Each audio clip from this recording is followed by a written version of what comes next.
Are you ready to tear down some walls? Can I hear a loud yeah? Are you ready to pull down some strongholds this morning? Shout it out, yes!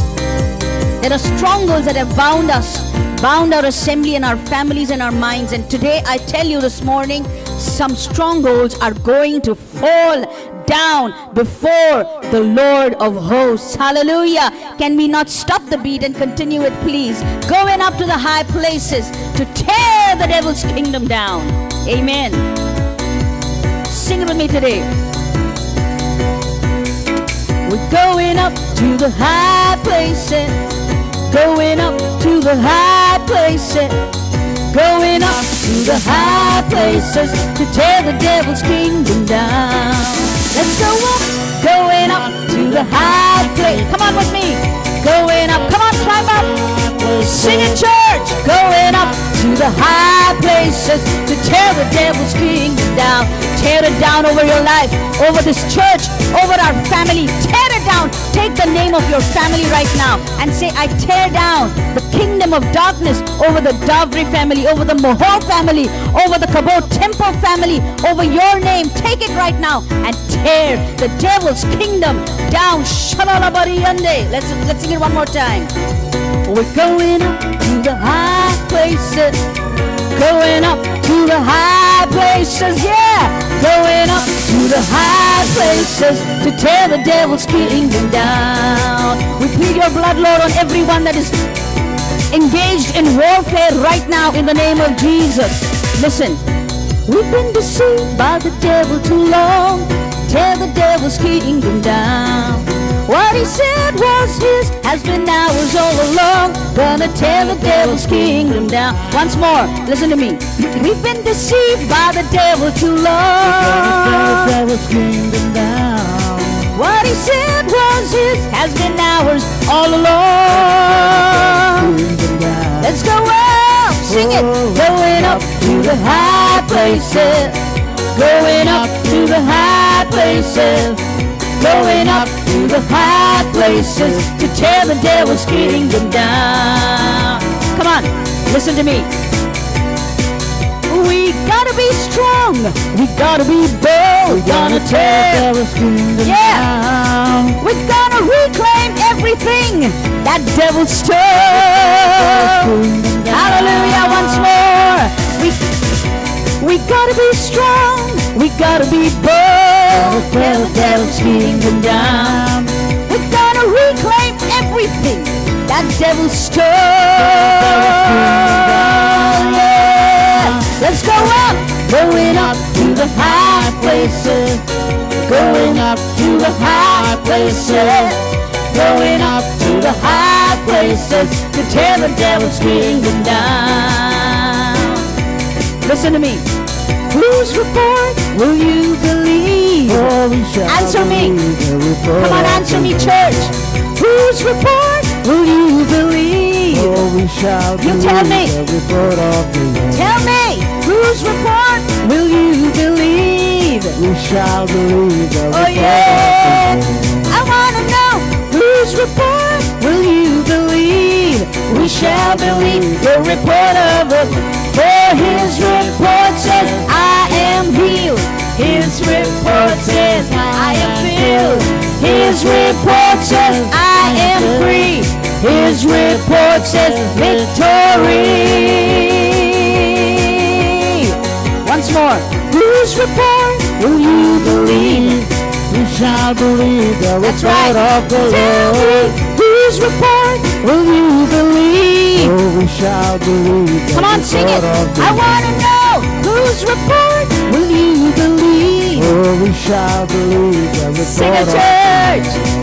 Whose report will you believe? Oh, we shall believe The report of, for his report says, I am healed. His report says, I am filled. His report says, I am free. His report says, victory. Oh. Are you healed? Shout it. Yes. Are you filled? Yeah. Are you free? Yes. Have you got the victory? Yeah. Are you filled? Yeah. Are you healed? Yes. Are you free? Yes. Have you got the victory? Yeah. Whose report shall you believe? We shall believe the report of the Lord. Whose report will you believe? We shall believe the report of the Lord. Whose report will you believe? We shall believe the report of the Lord. Tell me, whose report will you believe? We shall believe the report of the Lord. Yeah. Believe the report of the Lord that says you are free, you are healed, you are delivered, you are provided for, you are secure, you are safe, you are delivered. Oh, you are not bound in chains anymore. This report declares that whom the Son sets free is free indeed. Amen.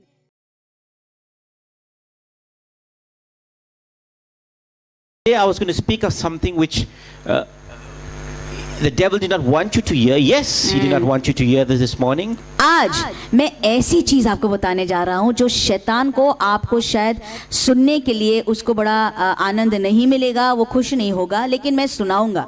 You see, when Paul was with the Roman soldier, देखिए, पौलुस जब उस रोमी सैनिक के साथ बैठा था, he mentioned 6 parts of the armor. वहां पर उस अध्याय में 6 हथियार के हिस्सों के बारे में, उसने वस्तुओं के बारे में लिखा. But the Roman soldier had 7 लेकिन parts. उस रोमी सिपाही के पास शायद 7 हथियार होंगे. Now, last week I said when I finished my sermon, if how many of you want to know what is that weapon that is not mentioned, which I did not mention last week. और पिछले हफ्ते में मैंने आपको बोला था 6 हथियारों को हमने खत्म कर दिया, अब एक वो 7वां वाला बाकी है जो वहां पर पौलुस ने लिखा नहीं, लेकिन वो बड़ा सामर्थी है और मैं आपको उसके बारे में आज बताने जा रहा And हूं. the reason why Paul did not write about this weapon is because at the time he was chained to the Roman soldier, the soldier did not have that weapon with him. देखिए, उस समय में पौलुस ने ये 7वें हथियार के बारे में क्यों नहीं लिखा भाइयों बहनों? क्योंकि उस समय में जब वो हथियारों के बारे में लिख रहा था, तब उस सैनिक के पास ये एक हथियार बस नहीं था. Now you know, recently India is going crazy and India has gone all mad because someone won a gold medal in the Olympics. अब सुनिए, ओलंपिक्स के उस खेल में किसी एक को एक स्वर्ण जो पदक है या मेडल है मिल गया, इसलिए भारत भर के सब लोग मानो पागल ही हो गए. He's won a lot of gifts and money, and I think he also, I think in Pune, I think there's a stadium now named after him. इतना जल्लोष भारत के लोग मना रहे हैं कि इतना किया उन्होंने इस एक स्वर्ण पदक के लिए कि एक मैदान भी उसके नाम पे उन्होंने अब लिखा, नियुक्त किया हुआ है. Now he won a gold medal for throwing the javelin. अब ये जो बंदा था, उन्होंने वो जैवलिन फेंका, उसके लिए उनको वो स्वर्ण पदक मिला. Now even the Roman soldier had a weapon kind of called a javelin. अब देखिए, ये जो रोमी सिपाही होता था उसके पास भी ये भाला जैसा जो एक शस्त्र है, औजार है, वो होता था. You're going to see a picture. The brothers are going to put the picture on screen. It's called a lance, which is also called a spear. इसको भाला कहा जाता है या लैंस इंग्लिश में कहा जाता है. Now the spear, they had about 5 types of spear that the Roman soldier had. गौर से सुनिए, अब आपके सामने चित्र है उस भाले का. ये जो भाला होता था, 5 अलग अलग प्रकार के या किस्म के ये भाले होते थे उस रोमी सिपाही के पास. Now there was some small spears which was about 5 pieces. Those are small ones. और ये जो 5 अलग प्रकार के भाले होते थे वो छोटे छोटे होते थे, लंबे नहीं थे, वो छोटे थे. So they had 5 small ones and they had 1 large lance, which is a large long spear. उस सिपाही के पास 5 छोटे भाले होते थे और एक बड़ा लंबा ऐसा भाला होता था. So it's called the pillium. The pillium was 6 foot long. पिलियम उसको कहा जाता है और ये पिलियम भाला जो होता था लंबा होता था और 6 फुट उसकी लंबाई होती थी. Now when the Roman soldier would go to war, अब रोमी सिपाही जब युद्ध में जाता था. now listen, so when today we're going to speak about Hallelujah. attack, the offensive. Amen. We're not talking about defensive. Yes. No, we are talking about attacking, offensive. सुनिए, आज हम हमला करने के बारे में बोल रहे हैं, इसलिए इतनी रुकावटें आ रही है. हमला कैसे करते हैं? हम आक्रमण करने वाले हैं. हम अपने आप को नहीं बचा रखने वाले हैं अभी. अब हम आगे बढ़ के हमला करने वाले हैं. Hallelujah. So the small lance, that means the small spears, were used when the enemy would come close to you. You would use that to gouge. These are gruesome words. Gouge means to kill. You need to destroy the enemy. सुनिए, जब वो शत्रु या दुश्मन पास में आता था उस सैनिक के, जब वो बिल्कुल सामने पास में खड़ा होता था, तब वो जो छोटा भाला होता था वो निकालता था. वो चाकू के जैसे होता था, उसको निकाल के वो उसके शरीर के अंदर वो उसको घुसाता था, मतलब उसको मार डालता था उसको एक ही वार से. Now the pillium, the long spear, was used to throw. So the Roman soldier, when he saw the enemy coming, he would not allow the enemy to come close to him. That means he would not allow the enemy to come close to him. So what he would do is he would throw the spear from far, and he would take down the enemy before he could even approach him. Amen. देखिए, ये रोमी सिपाही बड़ी चतुराई से लंबा भाला जो शत्रु सामने खड़ा होता था उसके लिए नहीं इस्तेमाल करता था. जो दूर से शत्रु या दुश्मन उसके ऊपर आक्रमण कर रहा है, उसके ऊपर चढ़ाई कर रहा है, उसको दूर से ही उसके ऊपर ये भाला वो फेंकता था. और जब वो भाला फेंकता था, वो भाला उस शत्रु को और दुश्मन को मार के गिरा डालता था दूर से ही, ताकि वो उसके पास भी ना पहुंच पाए. Now you need to have a good aim. अब ये भाला दूर से फेंकने के लिए भैया आपकी एम जो है वो सीधी और अच्छी सही होनी Now चाहिए. I have a very bad निशान सीधा और सही होना If चाहिए. I throw straight, it goes sideways. अभी मेरा निशान तो बिल्कुल बेकार है. अगर मैंने सीधे देखकर फेंका तो किधर और ही चला जाता है. Yes. Sometimes my son, when I'm throwing something, it goes and hit them by mistake. कितने बार मैं कुछ वस्तु यहाँ से वहाँ फेंकने जाता हूँ और मेरा बच्चा अगर बैठा है उधर बेटा तो उसको कभी भी लग जाता है. गलती से होता है, लेकिन क्योंकि मेरा निशाना ठीक नहीं है. But when I'm aiming at my sons, it never gets them. लेकिन जब मेरे बेटे को कुछ मारने के लिए मैं फेंकता हूँ तो उनके ऊपर तो कभी भी नहीं गिरता है. So I throw something soft. Don't worry, I'm not throwing spears. मैं इतना भी क्रूर और मैं भाला नहीं फेंकता हूँ भैया, आप बिल्कुल चिंता मत कीजिए. मैं जो एकदम मुलायम ऐसी चीज फेंकता हूँ उनके ऊपर. Now, what would you prefer? अभी कौन सी चीज आपको इसमें से अच्छी लगेगी? When you're going to war and when we are on the offensive, आप जब युद्ध में जाते हो, जंग में आप जब उतरते हो और आप जब आक्रमण, आप अपने आप को जब आप आक्रमण जब करते हो, हमला कर रहे would हो, you prefer that the enemy comes to close range, that is you use the small spears, or you would prefer to use the large spear and get rid of the yes. enemy before he even comes That's closer right. to you? रणभूमि में जब आप हमला करने आगे बढ़ रहे हैं, धीरे धीरे आगे बढ़ रहे हैं, तब आपको कौन सी चीज और ज्यादा पसंद आएगी? ये चीज कि छोटा भाला शत्रु आपके पास आकर आप उस छोटे भाले से उसको मार दे, या उस लंबे भाले को आप फेंक कर दूर से ही शत्रु को खत्म कर दे? कौन सी चीज अच्छी Now, लगेगी? because of this lockdown, अब सुनिए, इस लॉकडाउन की वजह से, because of this lockdown, Lockdown many की of वजह us lives have changed. बहुत सौ के जीवनों में बहुत ज्यादा परिवर्तन हो गया है. On a Sunday, I'll take an example of a Sunday because we are Christians. मैं रविवार का उदाहरण आपके लिए लूंगा क्योंकि हम सब मसीह हैं.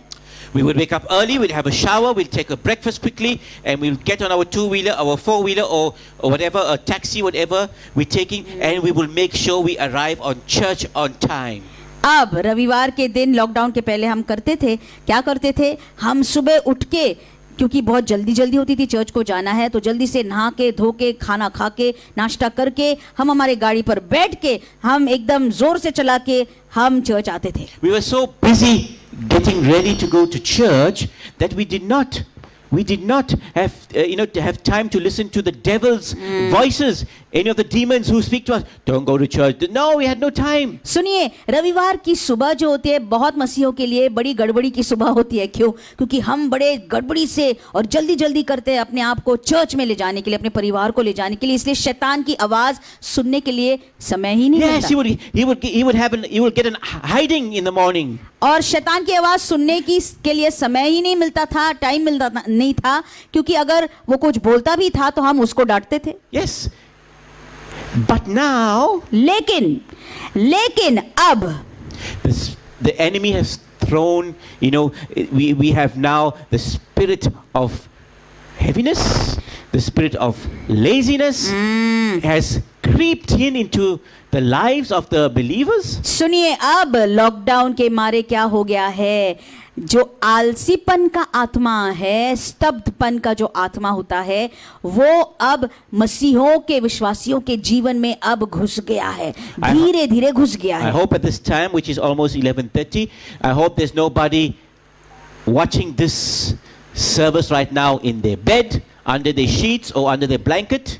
और मैं आशा कर रहा हूँ और मेरी दुआ है कि आप में से कोई ना हो जो अभी 11:30 बजे हमें आपके बिस्तर पे बैठकर या हमें देख रहे हैं, या आप सोते सोते देख रहे हैं, आप अब से अभी तक अगर नींद से नहीं उठे हो, Or having breakfast in bed and watching this service. या नाश्ता बिस्तर पे ही खा के आप देख रहे हैं। The only time you have breakfast in bed is when you are sick and you cannot get off the bed. बिस्तर में तभी नाश्ता करना भैया जब आप बीमार हैं और जब आप बिस्तर पे लेटे हैं और आप नहीं उठ सकते, तभी। Or you are 70, 80 or 90 years old. या तो आप 70, 80 या 90 साल के हो गए हो, तभी आप नाश्ता बिस्तर पे करना है। See, many of you are missing fellowship right now. क्या आप जानते हो भाइयों बहनों, आप में से कितने जन हैं जो इस सहभागिता की याद कर रहे हैं और इसको आप मिस कर रहे हैं, गवा रहे हैं। If you are one of those who say no, I prefer it at home, you are sick. अगर आप में से कोई जन ऐसे बोलते हैं कि नहीं भैया, हम चर्च के आने के लिए हमारा मन अभी इतना नहीं होता है, घर से ही देख लेंगे, तो मैं आपको बता रहा हूँ, आपको एक प्रकार की बीमारी हो गई है। You've allowed the enemy to come closer to you. आपको बीमारी हो गई है। सुनिए, आपने शत्रु दुश्मन को आपके पास, आपके करीब आने की इजाजत That is why this morning you need to be on the offensive before that spirit of heaviness, before that spirit of laziness, whatever it is, comes close to you. You need to throw that spear, throw it and aim it. Amen. And take it down before it comes close to you. वो दुश्मन आलसीपन का, वो दुश्मन भारीपन का, वो दुश्मन जो आपको सिर्फ बिठा के रखता है एक कुर्सी के ऊपर और वहां से आपको हिलने नहीं देता है, आपके पास, आपके करीब आने से पहले आपको आक्रमण करना है। खड़े रहिए और भाला उठा के उसके ऊपर आप फेंक दीजिए। Before that spirit of sickness comes close to you, take it down. वो बीमारी का आत्मा आपके ऊपर आने से पहले उसको गिरा दीजिए। Before that spirit of anxiety and fear comes close to you, take him down. वो भय और निराशा का आत्मा आपके ऊपर आने से पहले ही उसको मार डालना। Before that spirit who wants to get rid of all your finance, take it down. वो आत्मा जो आपके पैसों को छीनने के लिए निकला है, वो आपके पास, आपके सामने आने के पहले ही उसको मार डालो। Take down that spirit of rebellion right now. वो जो विद्रोह करने वाली आत्मा, उसको भी गिरा देना, अभी गिरा देना। That spirit of confusion, that spirit of conflict, take it down right now. सारे जो गड़बड़ी का आत्मा है, जो लड़ाई झगड़ा लाने वाला दुष्ट आत्मा, वो करीब आने से पहले ही गिरा दो उसको यीशु के नाम से। Throw this divine instrument, this divine weapon. I'm going to tell you what the weapon is in a short while, but throw this divine weapon to the enemy. ये जो आपको दिया हुआ एक शस्त्र है, ये भाला है, ये फेंको उस शत्रु के ऊपर, दुश्मन के ऊपर आप फेंक दीजिए। मैं आपको बताऊंगा ये शस्त्र, ये भाला क्या होता है। This weapon has the power to stop major obstacles in your life.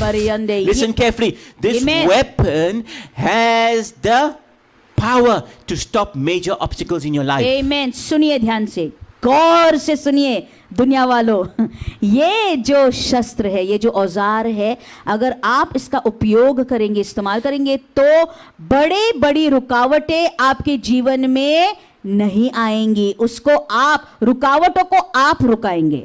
That is why when you throw this weapon, just like the Olympic medalist, when he threw it with all his might, with all his energy. He threw it, and that's how he won the Amen. gold medal. You need to earn your own gold medal by Amen. taking down that enemy. सुनिए, आपको भी ये शस्त्र, ये जो भाला, जैसे उस खिलाड़ी ने उसको फेंका और उसके मारे उसको स्वर्ण पदक मिला। कैसे मिला भैया? एकदम धीमी से उसने नहीं, ऐसे नहीं फेंका, उसने बिल्कुल सारा जोर लगा के, पूरी शक्ति और ताकत लगा के उस भाला को उसने दूर तक फेंका।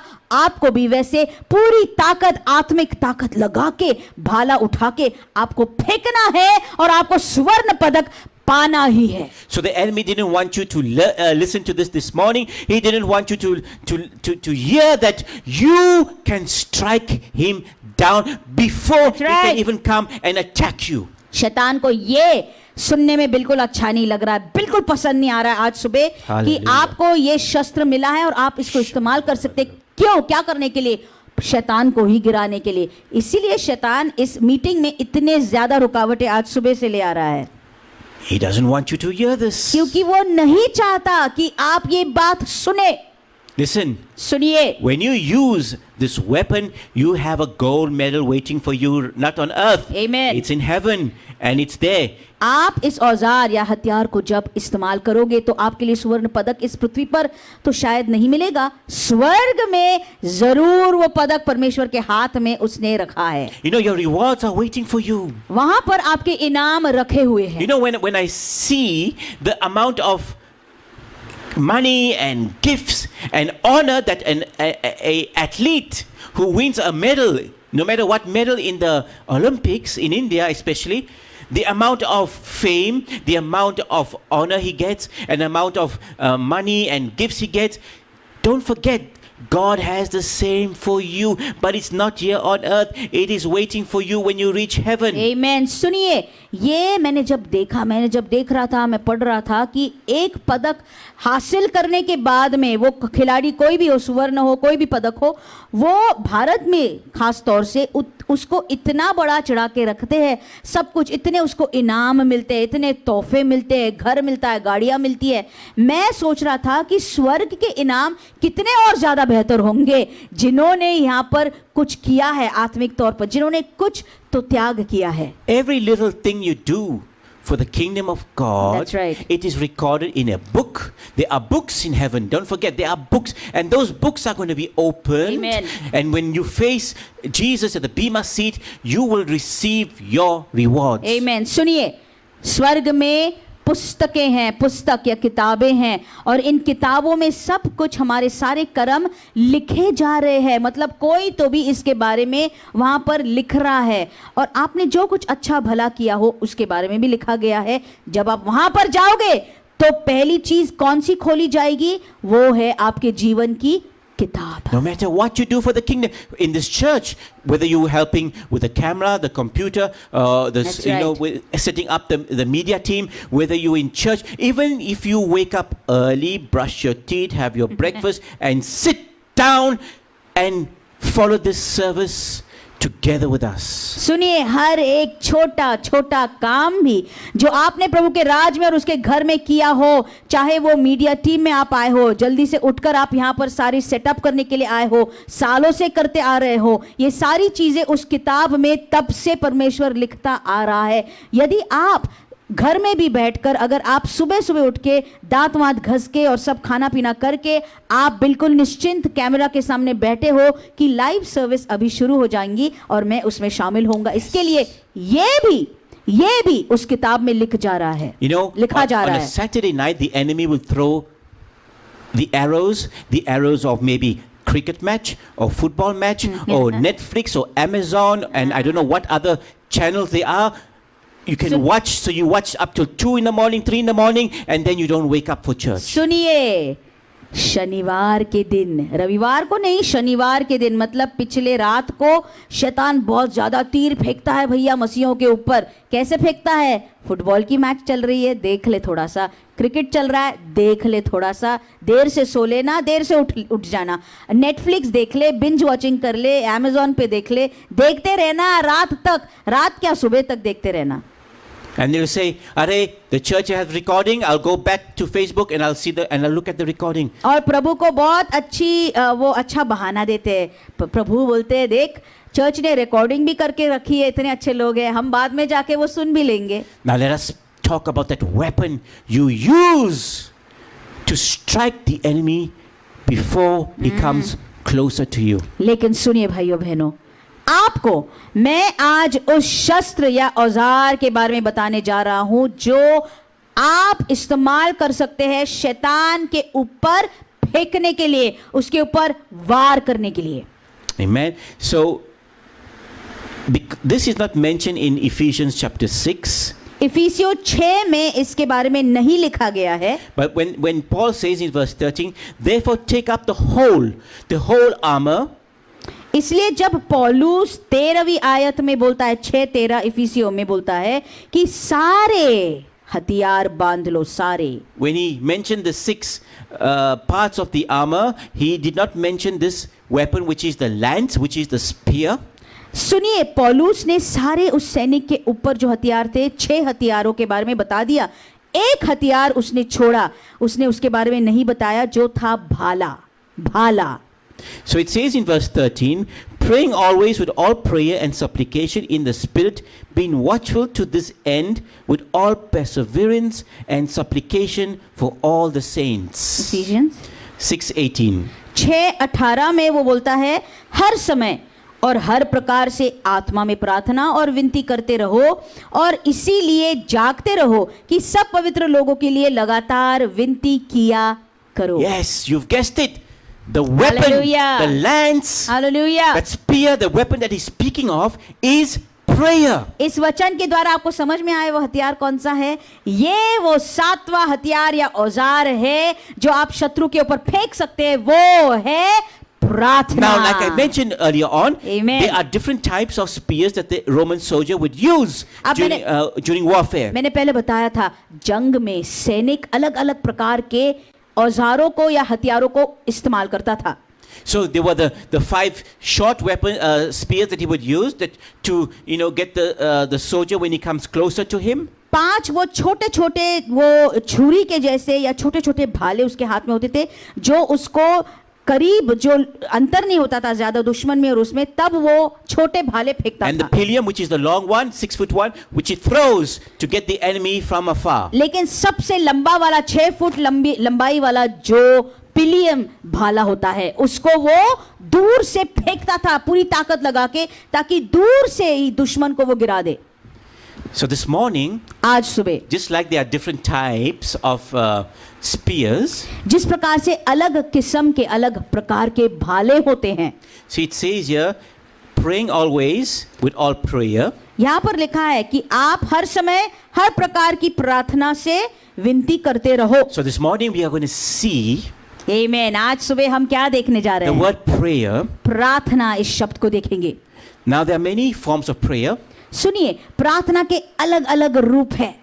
Now the word that's used for prayer, प्रार्थना के लिए शब्द कौन सा इस्तेमाल किया गया है? now we have to go a bit into study the Greek. I had to go and take reference from a Greek scholar who's Rick Renner, who's a very good Greek scholar. सुनिए, आज हम गहराई में जाने वाले हैं। क्या आप तैयार हो? क्योंकि गहराई में हम कैसे जाने वाले हैं, एक शब्द हम यूनानी भाषा से उसका पूरा अर्थ निकाल के, चूस के निकाल के हम देखने जा रहे हैं कि इसका मतलब क्या होता है। और भाई रिक रेनर, जो एक यूनानी स्कॉलर या बड़े तत्वज्ञानी व्यक्ति है, उनसे मैंने कुछ ये बातें सीखी, वो ही मैं आपको आज बताने जा रहा हूँ। Now the word all prayer is used, the Greek word that is used, it has been used 127 times in the New Testament, this word. 127 बार प्रार्थना या सारे प्रार्थनाओं, ये शब्द 127 बार बाइबल में या कलाम में इस्तेमाल किया गया है। The word is diapasis.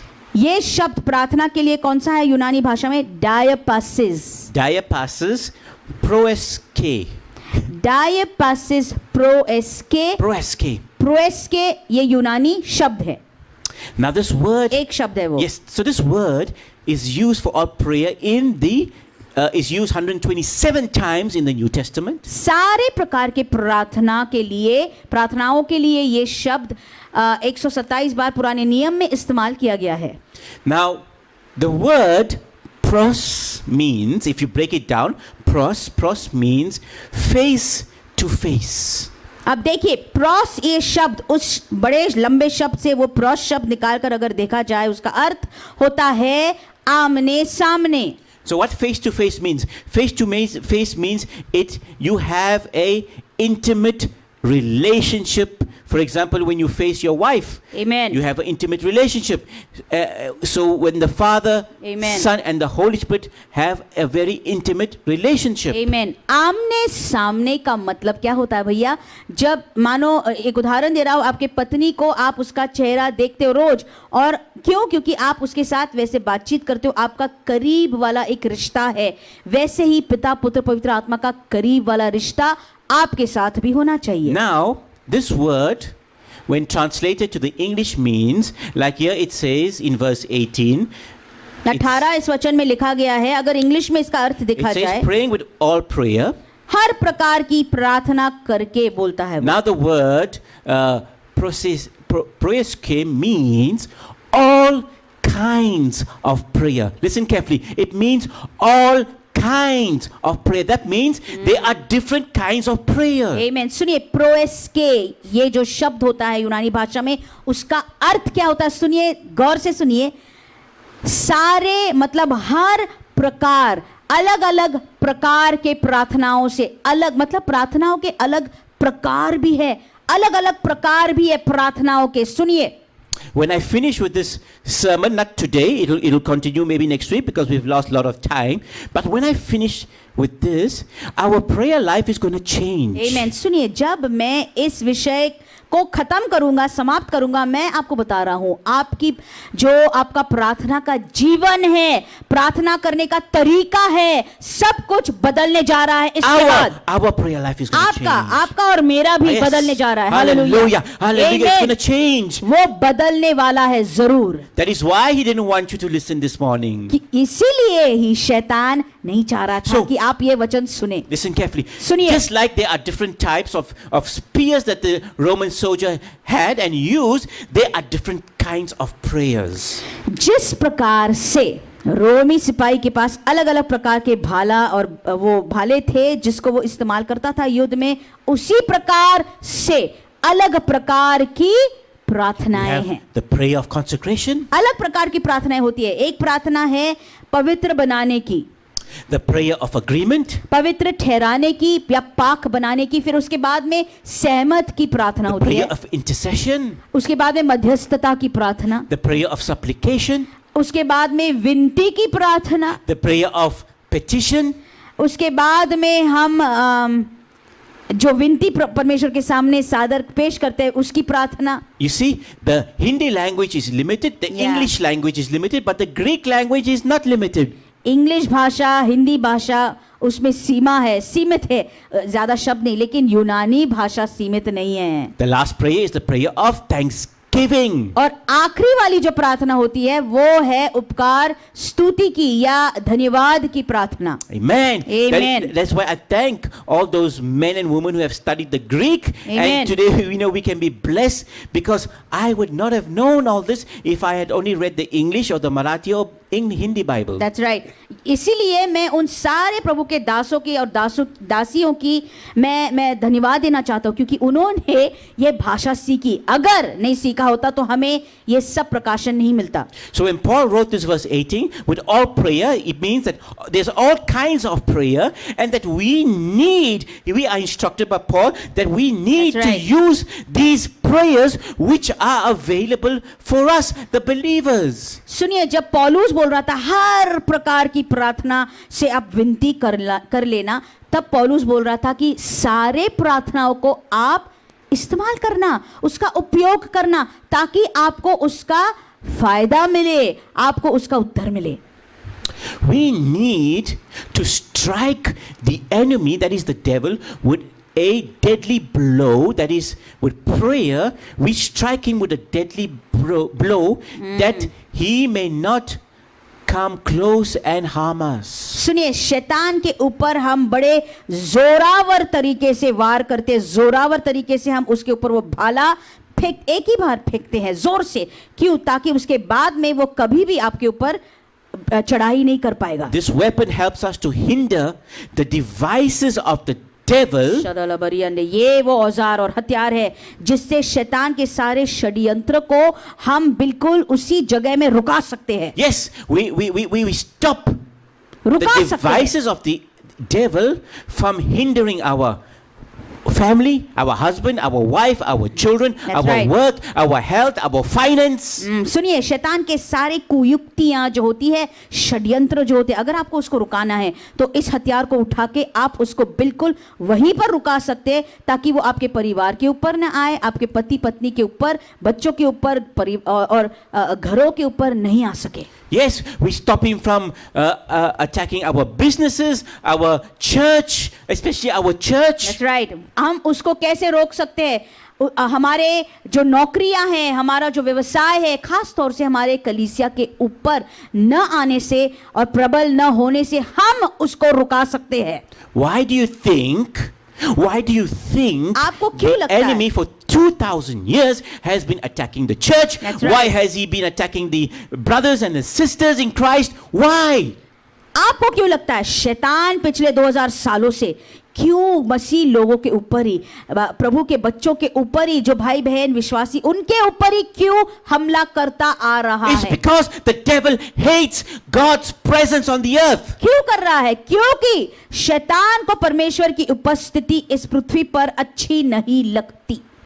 But where is God's presence? Why? Where is it? Is it in Jerusalem? लेकिन प्रभु की उपस्थिति कहाँ पर है भैया? यरूशलेम में है क्या? No. नहीं। No. It's नहीं, not in नहीं, Jerusalem. It's in every part, in every country, in this planet. right. It's all over the world. God's presence is all over the world. We are the ones that carry God's presence. Amen. You and I. Hallelujah. Hallelujah. ये उपस्थिति और हुजूरी परमेश्वर की कहां पर है भैया? यरूशलेम में है?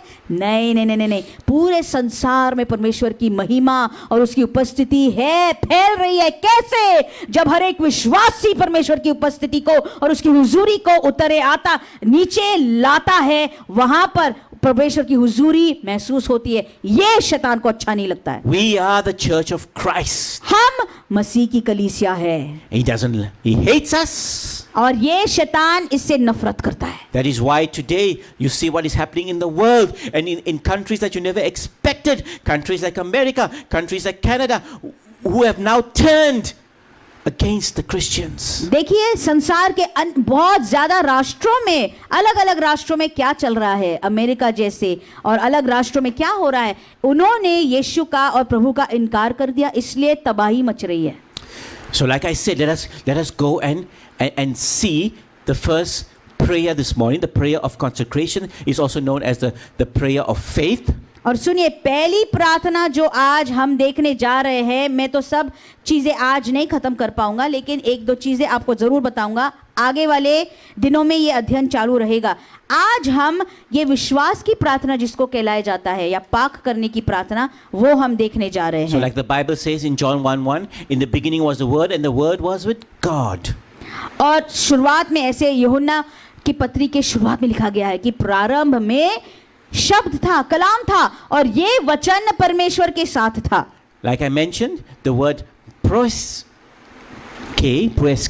प्रोएस्के, ये शब्द यूनानी शब्द मैंने आपको बताया। so the first word pros means face to face, which means a very intimate relationship Hallelujah. which exists Amen. among the Godhead. प्रोएस्के में का जो पहले 3 अक्षर प्रोस है, उसका अर्थ होता है आमने सामने, मतलब कि हमारा एक बड़ा करीब का नाता Yes. या रिश्ता उस त्रिएकता परमेश्वर के साथ So है। the members of the Godhead, God the Father, the Son of God and the Holy Spirit Triyekta, have a very intimate relationship. त्रिएकता में जो है, जो खुदा बाप, उसका बेटा और पवित्र आत्मा, इन तीनों में भी जो रिश्ता बहुत करीब है, वो तो एक ही है, तीनों जन एक है. So when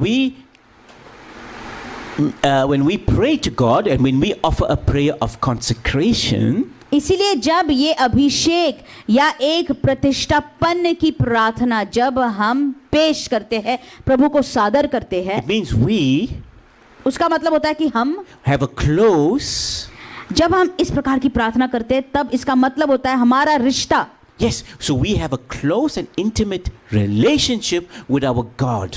हमारा रिश्ता परमेश्वर के साथ करीब है, इसीलिए हम इस प्रकार की प्रार्थना करते हैं. Amen. Just hallelujah. remember this. ये याद रखिए, When you pray, जब आप प्रार्थना करते just हैं, like the members of the Godhead have an intimate relationship, it's so close. जिस प्रकार से त्रिएकता में तीनों जन जो है, उनका रिश्ता, उनका नाता बहुत करीब वाला जुड़ा हुआ है. We too हम भी have, हम like भी. Jesus said, if you abide in me, हम भी, यीशु क्या बोला? यदि तुम मेरे अंदर रहते हो. in other words, that we have an intimate relationship with God, and so when we pray to God, He Amen.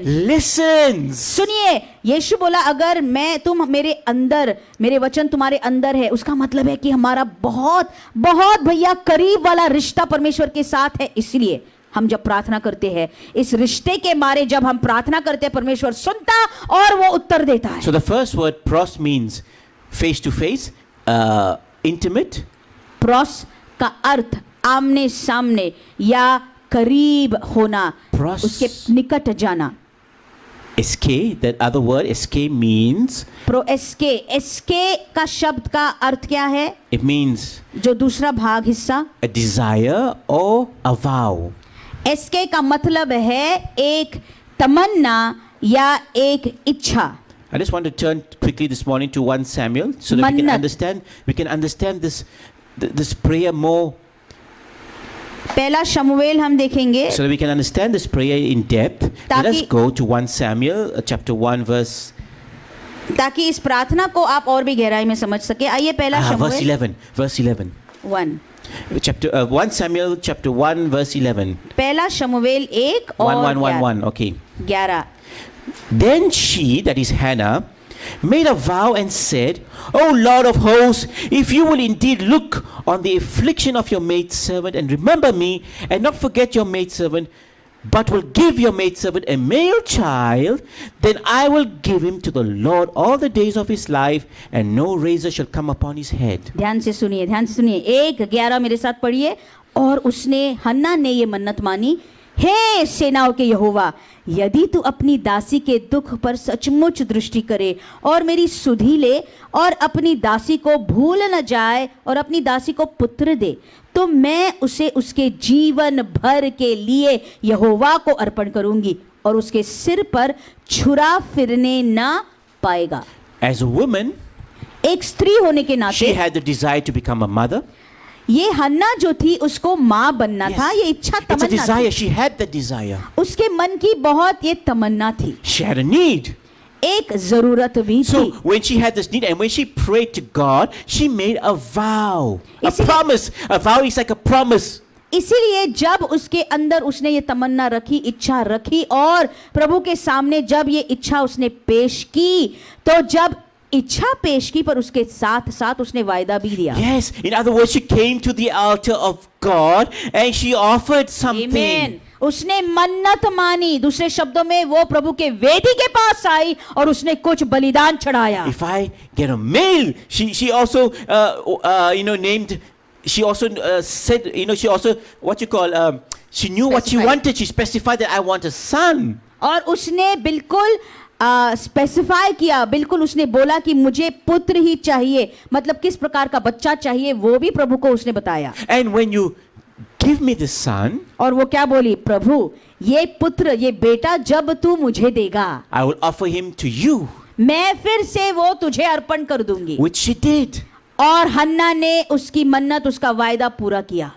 Hallelujah. She did Amen. it. And then we Amen. have this son who was one of the greatest prophets, Samuel. हन्ना ने जो वायदा किया प्रभु को वो उसने निभाया और इसीलिए आज सबसे श्रेष्ठ भविष्यद्वक्ता पुराने नियम का शमूएल आपको और मुझे मिला है. So in the faith, she had faith that God will answer this prayer, and that is why she made a vow to offer her son to his service. इसीलिए हन्ना में विश्वास था कि अगर उसने ये प्रार्थना की प्रभु उसकी सुनी लेगा और वो उसके बेटे को फिर प्रभु के घर में आकर लाकर छोड़ देगी. Amen. Hallelujah. So her prayer was answered. सुनिए, इसकी विश्वास की प्रार्थना थी, इसीलिए परमेश्वर ने उसको जवाब दिया. The Bible says in Romans 12:1, Paul says, offer our bodies as a living sacrifice. Romeo 12:1 में ऐसे कलाम में वचन है, तुम्हारे शरीर को जीवित बलिदान के समान आप बलिदान या यज्ञ चढ़ाइए, Which is holy and acceptable to God. जो प्रभु परमेश्वर को भाता हुआ बलिदान के समान हो और पवित्र बलिदान हो. So this kind of a prayer, the prayer of consecration, is when you have a desire, when you have a need, you make a vow, you offer something. What are we offering? We are not offering our child.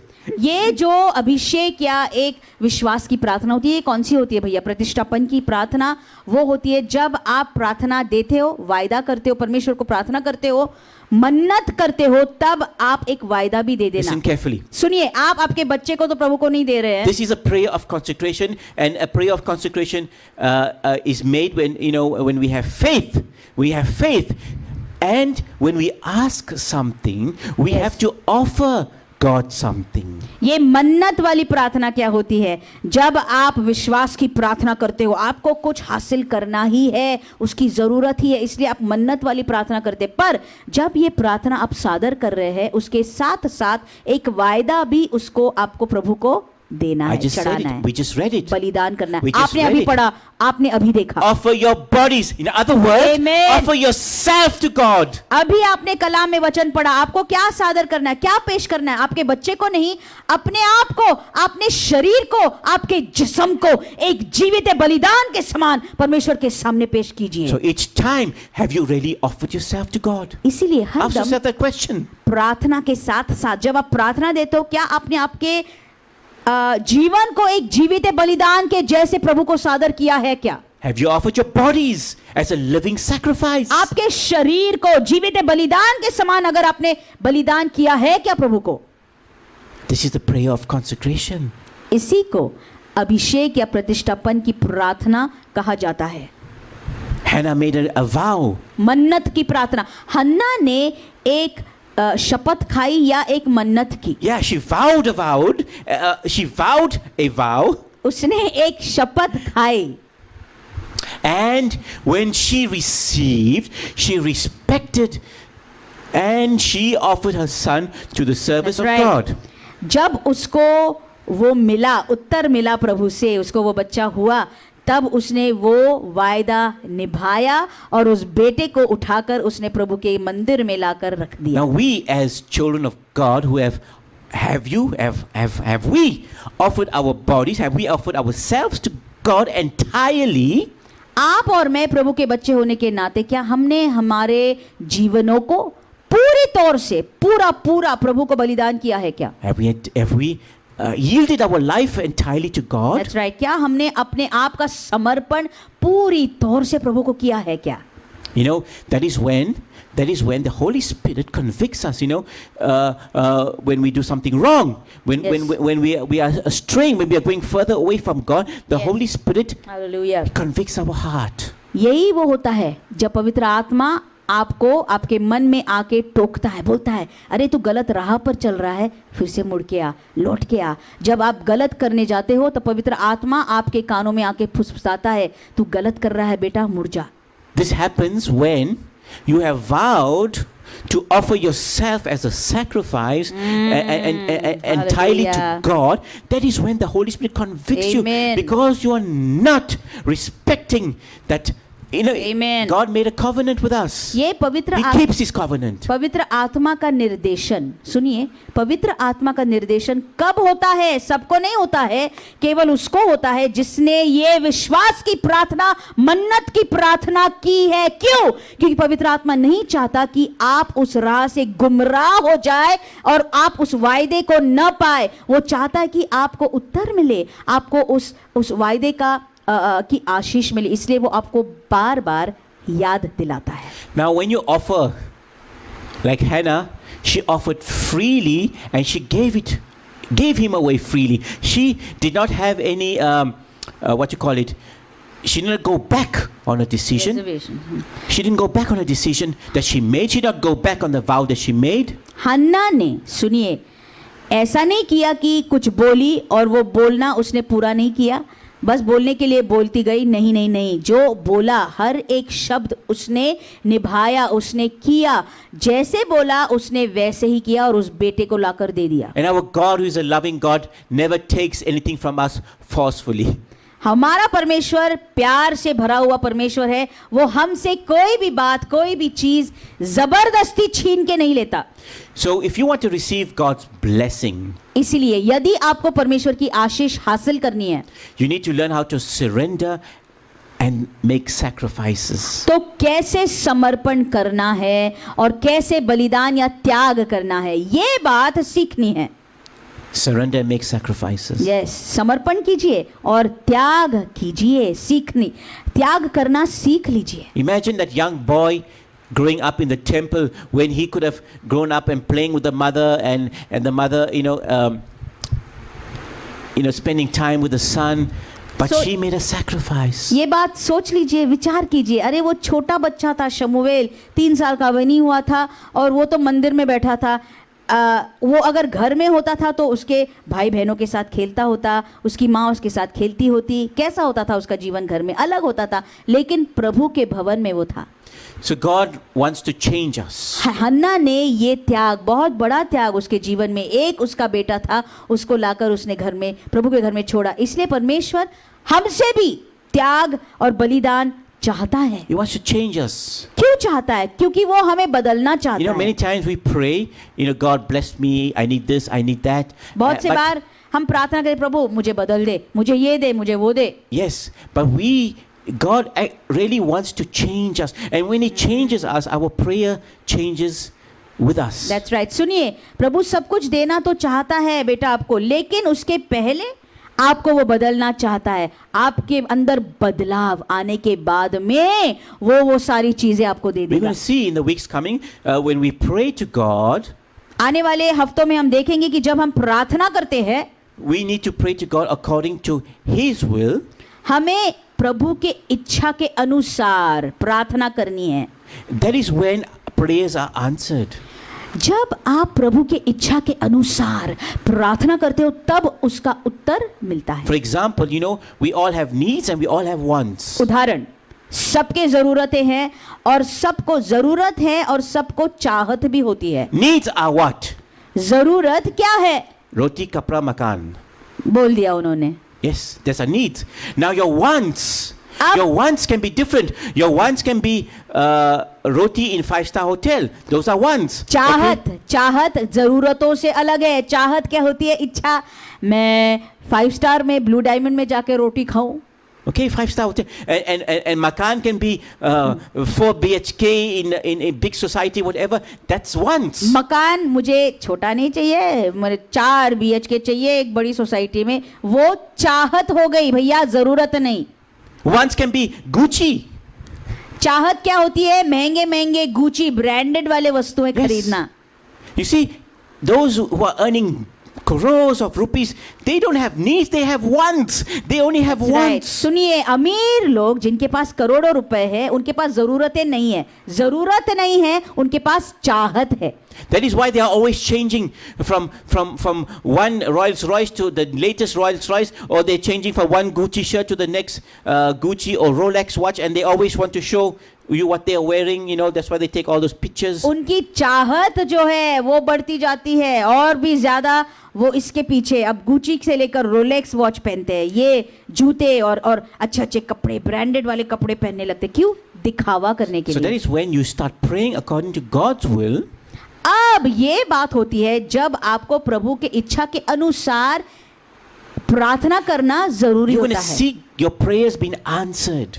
क्योंकि वो आपके जरूरतों को पूरा करता है। क्यों? क्योंकि तब आपके प्रार्थनाओं के उत्तर उसके इच्छा के Yes, अनुसार because देगा। now you are praying according to God's will because God has changed you. You have allowed God Right. to change you. अब सुनिए, प्रभु के इच्छा के अनुसार आप कब प्रार्थना करने लगेंगे? कब?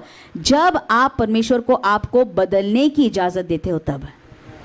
Amen? आमीन। Now, all of us wants our prayers to be heard and to be answered. That's right.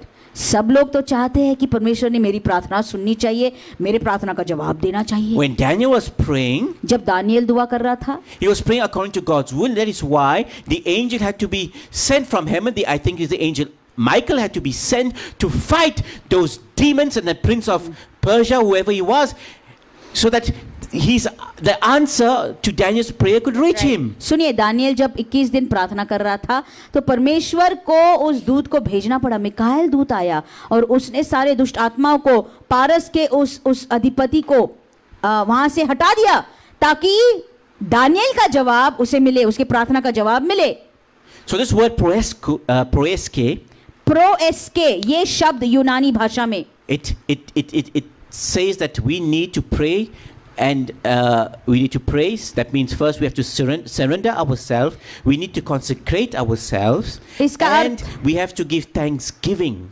इसका अर्थ होता है कि हमें पहला हमारा समर्पण करना है, उसके बाद में बलिदान करना है या एक मन्नत देनी है, और तीसरी चीज जो करनी है, प्रोएस के मतलब तीसरी चीज जो करनी है वो है धन्यवाद। धन्यवाद। So in other words, when you make a prayer of consecration, दूसरे शब्दों में जब आप इस प्रकार की प्रार्थना विश्वास की करते हो, the word pros, like I said, means you come face to face. That means you come face to face. You have an intimate relationship with God. Pros के ये शब्द का अर्थ है कि आप प्रभु के आमने सामने आ जाते हैं और उसके साथ करीब वाला रिश्ता जुड़ा जाता You है, surrender your life to Him, और आपके जीवन का पूरा समर्पण आप उसको करते हैं। and in exchange He gives you उसके बदले में वो क्या देता आपको? what you need. आपकी जरूरतें। Amen. What you need. Hallelujah. आपके जो जरूरतें I am हैं वो not पूरा speaking करता of है। wants. I'm speaking of needs. मैं चाहत के बारे में नहीं बोल रहा हूँ, मैं आपकी जरूरतों के बारे में बोल रहा हूँ। And that is why we give thanks to Him for all that He has provided for us Amen. during the years, and what He's providing for us right now, and Amen. what He's going to provide for us in the future. सुनिए, इसलिए हम धन्यवाद उसको इसलिए देते हैं कि जो उसने सारी जरूरतों को पहले पूरा किया, पूरा कर रहा है और जो भविष्य में जाकर करने वाला है उसके लिए। Amen. Hallelujah. And then next prayer अब इसके बाद वाली प्रार्थना, is the prayer of petition. सुनिए, दूसरी प्रकार की प्रार्थना, बोलिए कौन सी है? एक पिटिशन, एक याचना करना। So this prayer is used. This word petition, a prayer of petition, is used 40 times in the New Testament. और ये याचना करना परमेश्वर के सामने, ये जो प्रार्थना होती है 40 बार इसको पुराने नियम में इस्तेमाल किया है इस शब्द को। It means what is a petition? It's a supplication. It's a need, a want that you pray to God for. ये जो पिटिशन या याचना बोलते हैं या सिफारिश बोलते हैं, हम परमेश्वर के सामने पेश करते हैं, हमारी जरूरतों को उसके सामने हम पेश करते हैं। So how many of you want to know what is a prayer of petition? विनती भी बोलते हैं इसे। अब विनती की प्रार्थना या सिफारिश की प्रार्थना, ये क्या चीज होती है? कितने जन इसको जानना चाहते? कितने जन? मैं। Yes, you all do. So next week, join us at the same time, and we will. विनती की प्रार्थना आगे वाले हफ्ते में जरूर आइए, मैं इसके ऊपर और ज्यादा आपको गहराई में जाकर बताने वाला हूँ। Amen. Hallelujah. So this morning we'll end here. आगे के श्रृंखला में आपको ये बताने वाला हूँ। आज के लिए बस हम विश्वास की प्रार्थना के बारे में ही सुनकर यहाँ पर समाप्त करने वाले हैं। So don't forget the prayer of supplication. और इसलिए The prayer of consecration. विश्वास की या प्रार्थना जो होती है उसको आप भूलिए मत, अभिषेक की प्रार्थना। And each time you have a need, मन्नत की प्रार्थना। अब जब जब आपकी पास एक जरूरत आती है, just remember that when you pray to your Father, एक आवश्यकता जब आती है आपके जीवन में, तब याद रखना जब आप प्रभु को प्रार्थना करते हैं, you now have a very intimate relationship with Him.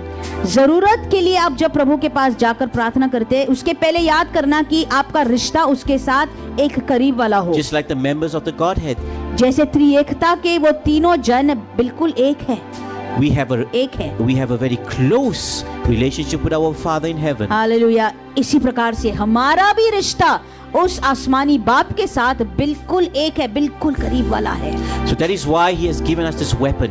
इसी कारण उसने आपको और मुझे ये औजार या शस्त्र दिया है। This is how we fight the enemy. शरलबरे, ये हथियार को उठाओ और शैतान पर हमला कीजिए। Don't forget, our mind is a battlefield. भूलिए मत, आपका मन एक रणभूमि है। And the armor that I'm speaking of is all spiritual weaponry that we are using because Amen. we are not fighting against flesh and blood. और जिस हथियारों को हम इस्तेमाल कर रहे हैं वो हम लहू और मांस के साथ युद्ध करने के लिए नहीं इस्तेमाल कर रहे हैं, ये आत्मिक है, रूहानी है। We are fighting against principalities and powers of darkness. शत्रु जो दुश्मन है हमारा, वो अशुद्ध शक्तियां हैं, दुष्ट आत्माओं की ये शक्तियां हैं। We are fighting against unclean spirits which have been released into the world to cause havoc right now because the days of the second coming of Christ That's right. is close. So that is why the enemy is stepping up. ये अशुद्ध आत्माओं के साथ हमारा जंग चल रहा है, युद्ध चल रहा है, जिनको अधोलोक से, नरक से छुड़ाया गया है लोगों के ऊपर आक्रमण करने के लिए। इसीलिए आपको और मुझे जागरूक होने की जरूरत है। That is why we as a church, इसलिए आपको और मुझे कलीसिया होने के we नाते have decided to pray during this 40 days. इन 40 दिनों में हमने प्रार्थना करने की निर्णय लिया है। And after that we're going to continue to pray together. और उसके बाद में भी प्रार्थना चालू ही रहेगी, जारी रहेगी, This is the weapon, क्योंकि ये एक हथियार है भाइयों बहनों। the lance of prayer, that is the spear. Chandra बखे, The spear that is used to take down the enemy वो जो from far. भाला उस सैनिक के हाथ में होता था, जिसके बारे में पौलुस ने बताया नहीं, लेकिन हमें पता है वो भाला होता है प्रार्थना का। आमीन। और वो दूर से आप फेंक सकते दुश्मन पे, अगर वो करीब आए तो आप वो दूसरा छोटा भाला उठा के उसको उससे भी मार डाल सकते हैं। Let us pray. आइए हम दुआ करेंगे। Heavenly Father, we thank you this morning. ओ खुदा बाप, धन्यवाद देते आज सवेरे। Thank you for giving me the opportunity to preach and teach this message this morning. आज का ये प्रचार तूने मुझे देने के लिए मदद की ताकत दी, इसलिए धन्यवाद देता हूँ। Thank you for teaching us that there are different kinds of prayers तूने हमें सिखाया कि अलग अलग प्रकार की प्रार्थनाएं होती है and that we should use them, and we should use them because it is a weapon और हमें इसको इस्तेमाल करना जरूरी है, क्योंकि ये एक हथियार है to fight off the enemy. शैतान को दूर रखने के लिए, हटाने के लिए। We thank you for giving us the example of our Lord Jesus who spent time in Yes, prayer. Lord. हमारे प्रभु यीशु का उदाहरण तूने हमें दिया, जिसने प्रार्थना में समय बिताया, इसलिए धन्यवाद देते हैं। Thank you for allowing him to teach us how we should Yes, pray. Lord. तूने हमें सिखाया कैसे हमें प्रार्थना करनी, इसलिए धन्यवाद देते हैं। We thank you this morning. ओ आज सुबह तुझे धन्यवाद देते We हैं। thank you this morning for reminding us that prayer is one of the weaponry that we use to fight the enemy. तूने हमें याद दिलाया परमेश्वर की प्रार्थना एक हथियार है, जिससे हम शत्रु पर, दुश्मन पर हमला कर सकते हैं। And that we can stop the attack of the enemy by prayer. That's right. और केवल हमला ही नहीं, लेकिन जो शैतान हमारे ऊपर हमला कर रहा है उसको भी हम रोक सकते So हैं। I pray for the people and the brothers and Yes, sisters of the Jesus. Kabod temple. शरलबरियन, इसलिए आज कबोत टेम्पल के सारे हमारे भाई बहनों के लिए मैं दुआ कर रहा But हूँ। from now on, we will offer ourselves as a living sacrifice. Amen. अब से लेकर हम अपने आप को एक जीवित बलिदान के समान उस वेदी पर चढ़ाएंगे। So when we come to you, we make prayers of consecration where we offer something. That's right. ताकि जब हम तेरे पास आए, हम समर्पण की प्रार्थना करें, जहाँ पर हम कुछ तुझे दे पाएं, Our lives will become a consecration. हमारा जीवन एक समर्पित जीवन बन जाए। That we will come to the Yes, altar Lord, कि हम वेदी के पास आए and we will give an offering. और वहाँ पर एक बलिदान चढ़ाए, Yes, Lord, and that offering is us. और वो बलिदान ये हमारा जीवन है That we will sacrifice Thank and you, Lord. surrender ourselves to you, Lord. कि हम अपने आप को त्याग कर बलिदान चढ़ाएंगे, And whenever we come to you in prayer, कि जब जब तेरे सामने प्रार्थना में हम झुक and जाएंगे, because we have this intimate relationship with you, तेरे साथ हमारा करीब वाला नाता और रिश्ता our जुड़ा prayers are है, going to be answered. ओ हमारे प्रार्थनाओं के उत्तर हमें जरूर मिलेंगे। Yes, from today we're Yes. going to make prayers of a consecration where we're going to Yes. we're going to find that our prayers are going to be answered. आज से लेकर समर्पण वाली मन्नत वाली प्रार्थनाएं को हम चढ़ाने वाले हैं, ताकि हमें उसके उत्तर मिल पाएंगे। And we thank you this morning आज धन्यवाद देते for हैं all those prayers that you're going to answer. जिन जिन प्रार्थनाओं के उत्तरों को तूने भेजा है उसके In लिए। Jesus' name we pray and ask. यीशु के नाम से मांगते, सुन और कबूल कर। Amen. आमीन Amen. आमीन।